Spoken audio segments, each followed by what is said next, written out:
A group of independent human rights experts appointed by the UN Human Rights Council has condemned the continued operation of the Guantanamo Bay detention facility in Cuba. The remarks coincided with the 20th anniversary of Guantanamo Bay on Monday. Now, rights groups say that the 2 decades since its opening, almost all of the nearly 800 men who passed through the prison have been held without charge or trial, and many of the detainees were subjected to torture. Established at an American military base in Cuba in 2002 by the administration of former President George W. Bush, the prison was meant to deprive detainees of their constitutional rights that they would otherwise enjoy on US soil after the September 11 attacks. The first plans to close down Guantanamo came at the end of the George W. Bush administration. Former President Barack Obama promised to close it several times, but soon lost its majority in Congress to the Republicans, who in turn introduced the law that said no one who has ever been in Guantanamo can come to the US for any purpose, trial, medical, etc. Former President Donald Trump subsequently changed course and announced that Guantanamo would remain open. Now, according to Republicans, Guantanamo continues to protect against terrorist attacks. Guantanamo opponents, however, argue that the very existence of the camp radicalizes young Muslims. Human rights groups say in the 2 decades since its opening, almost all of the nearly 800 men who have passed through the prison have been held without charge or trial, and many of the detainees were subjected to torture. Established at an American military base in Cuba in 2002 by the administration of former President George W. Bush, the prison was meant to deprive detainees of their constitutional rights they would otherwise enjoy on U.S. soil after the September 11 U.S. attacks. The first plans to close down Guantanamo came at the end of George W. Bush's administration. Former President Barack Obama promised to close it several times, but soon lost his majority in Congress to the Republicans, who in turn introduced a law that said no one who has ever been in Guantanamo can come to the U.S. for any purpose, trial, medical, etc. Former President Donald Trump subsequently changed course and announced that Guantanamo would remain open. According to Republicans, Guantanamo continues to protect against terrorist attacks. Guantanamo opponents, however, argue that the very existence of the camp radicalizes young Muslims. Guantanamo Bay camp former detainee who spent 14 years on the island prison, Mansoor Adayfi, is the project coordinator for CAGE, and that's a London-based advocacy organisation which aims to empower communities impacted by what the United States has dubbed the War on Terror. Yemeni native Adayfi was conducting research in Afghanistan when, at the age of 18, he was kidnapped by Afghan fighters and handed to the CIA on allegations that he was a much older recruiter for Al-Qaeda. He was later cleared of the allegations and released. He joins us now via Zoom from Belgrade in Serbia. Thank you so much indeed for joining us, and welcome to the program. Thank you for having me, and thank you for bringing the story to the viewers. It must have been quite a traumatic time for you, because you were so young at the time that you were abducted, and then to find yourself on Guantanamo Bay for 14 years, all the time, for something that you didn't do. I mean, this is Guantanamo policy. This is American policy for and the way they approach humanity for non-American citizens. So I was watching your report when you said Guantanamo can be radicalized Muslims. You know, basically Guantanamo is one of the biggest violations of the human rights in the 21st century. So imagine men kidnapped or sold to the Americans from around the world, 50 nationalities, over 20 languages spoken. You know, we are talking about a place that created outside of the legal system. You know, no rights. The American Constitution doesn't apply. Geneva Convention doesn't apply. And even Kobe law doesn't apply. So we are talking about 20 years of injustice, 20 years of indefinite detention, 20 years of torture, 20 years of lawlessness, 20 years of oppression. This is Guantanamo. Guantanamo becomes simple that gives some kind of legitimacy to tyrants around the world. Now we are seeing Guantanamo everywhere, not just in American Guantanamo. And unfortunately, it became, you know, a political gain and for the Republicans and Democrats in the United States, and everyone used Guantanamo case for political gain. All right, so tell me about the people who found themselves there. Nearly 800 people have gone through Guantanamo over the years. Who was taken there? I mean, it sounds as if all that was required is the accusation of one person and you could be picked up. You know, after 9/11, when American invaded Afghanistan, American airplanes used to throw flyers offering a large bounty of money for anyone who can bring foreigners, not just Arabs. What I would like to say, the men who were at Guantanamo and still at Guantanamo, they weren't in the battlefield holding guns or fighting against the United States. According to a report by Seton Hall University and ACLU, that 86% of the prisoners were either a mistaken identity or sold for bounty money. And as you know, around 800 men were imprisoned at Guantanamo, 30 men remained there, and 9 men died at Guantanamo. And today, as for today, around 18 men have been cleared for release. We are talking about some of the men have been cleared in 2010 and 9, and yet still being detained at Guantanamo. The problem with Guantanamo that it was established and created outside of the legal system to deprive these men of any right whatsoever. Why did it take so long for you to get cleared? I mean, you were a detainee for 14 years. Again, the problem is within the American justice system that are being misused and abused. You know, I was kidnapped, tortured in the black site in Afghanistan, interrogated and tortured at Guantanamo. And I was sold to the CIA to be Al-Qaeda commander, 9/11 insider. And later on, I was by the government themselves. They said it is actually unclear if he actually joined Al-Qaeda. Part of that is the lack of the will to close Guantanamo. And Guantanamo was turned to be an experimenting lab on prisoners.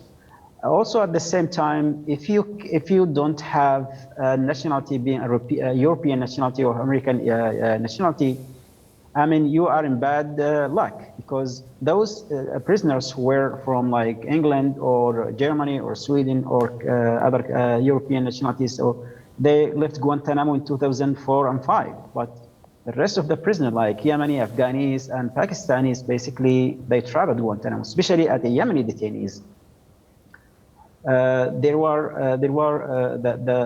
The Congress put some kind of restrictions of releasing Yemeni detainees. Those restrictions were lifted in 2013. So most of the Yemenis were resettled in the third countries. Closing Guantanamo, it's a matter of will from the government. And as you know, 4 administration, the one George W. Bush administration opened Guantanamo. Barack Obama signed an executive order but failed to close the detention. Trump promised to keep it open and still open, and Biden has promised to close it. But so far we haven't seen any tangible steps toward the closure of Guantanamo, except from the more prisoners are being cleared. But being cleared, that doesn't mean you are going to leave Guantanamo soon. You talk about the justice denied and that these authorities could act with impunity and almost do what they wanted. I'm just curious what life was like in Guantanamo Bay for you, knowing that the odds are stacked against you and that the years began to tick by. Life at Guantanamo, imagine we live in a hall of hell. I mean, going through torture, abuses, and for years and years and years. One day, someone asked me, how did you live your 20s? I said, I don't know. I never expected those 20s. So being isolated from the rest of the world, you know, going through the abuses and daily torture, not just a systematic torture. And we, as we all know, that Guantanamo was the first place that used to construct what they call enhanced interrogation technique, which is like enhanced torture technique. Basically, we spent decades, 15, now 20 years, living in the prison without right, without trial. So it is one of the biggest of human violation in 21st centuries.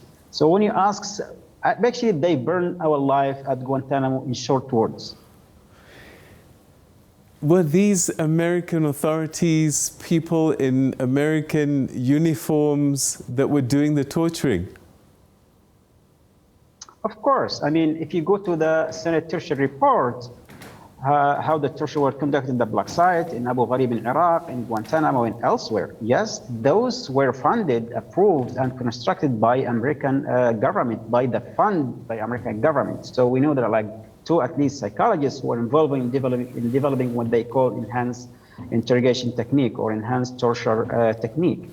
You know, the core of the problem, all of that we are seeing now, whether at the 20th anniversary of Guantanamo or the 20th anniversary of war in Afghanistan or the 20th anniversary of 9/11, even 1 year of the anniversary of the riot in the Capitol Hill in the United States. The core of the problem is the Republicans.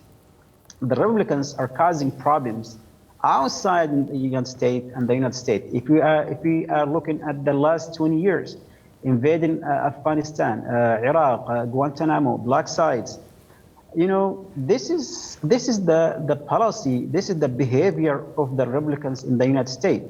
And most people are talking about, you know, those incidents that took place. But also, we must talk about why 9/11 happened in the first place, why Guantanamo happened in the first place. What led to 9/11 that led to invasion of Iraq and Afghanistan and Guantanamo and such places? It is the failure of American foreign policy, in short words. You talk about the many people that were cleared over time and some that are still on the island who have been cleared. Was there anybody who was actually guilty of terror? You know, last year, we sent a letter to Mr. Biden as 8-point plan to close Guantanamo. That letter, based on research, based on our experience, I have been researching a Guantanamo case for the last 5 years, and 6 former Guantanamo prisoners we gathered, and we write the letter for, as the roadmap to close Guantanamo. It was simple. If anyone charged or being accused should be stand before American justice system and should be, tried. None of the we can see there is some guilty cases, but real trial or real justice doesn't exist at Guantanamo. There is a military commission which is legally baseless, and the rule keep changing by the government. At the same time, they couldn't apply any evidence because most of the prisoners, or all of the prisoners on military commission were tortured, as mentioned in the Senate torture report, for example, Abu Zubaydah case. The things that you're talking about are human rights violations, Geneva Convention violations. Why isn't America being brought to account by the United Nations, maybe even the ICC, over what they've done to people like you at Guantanamo Bay? Sorry, I lost you for a second. Can you repeat the question? All right. I was just saying that I find it remarkable that, you know, gross violations of human rights, breaking of protocols such as the Geneva Convention and how to treat prisoners are being broken by the United States. How is it that the United Nations and maybe even the ICC have not been able to take action against the United States? Basically, one of the things that kept Guantanamo still exists until that day, it is that dead silence from the international community, either like countries, United Nations. There is some kind of shy condemnation or sometimes statement from time to time. There was no real action that can pressure the United States to close that decisions. So basically, the role of the United Nations or the international community doesn't exist. So I think it is out of either, I'm not gonna say fear, but at the same time, from as a prisoners, they don't care because the only detainee who detained there are Muslims. If the men were detained there, European or Americans, the story would be different. But being a Muslims, I mean, by default, now we are deemed to be a terrorist. If you're being interrogated or imprisoned or tortured, that would be okay as long as you're a Muslim. But if you're an American and a European, or if you're like white, then the story will be different. For me, it's kind of like mix of racism, mix of favoritism, whatsoever. And it is sad. It is sad to see that. Even like a little pressure could, lead to the sooner to the closure of Guantanamo. And when we are talking about Guantanamo, we are talking about humanity. Even as former prisoners, when we fight for the closure of Guantanamo, we are fighting actually for the American justice system itself, because that system is being used and misused. Guantanamo now is symbolizing torture, oppression, lawlessness, abuse of power.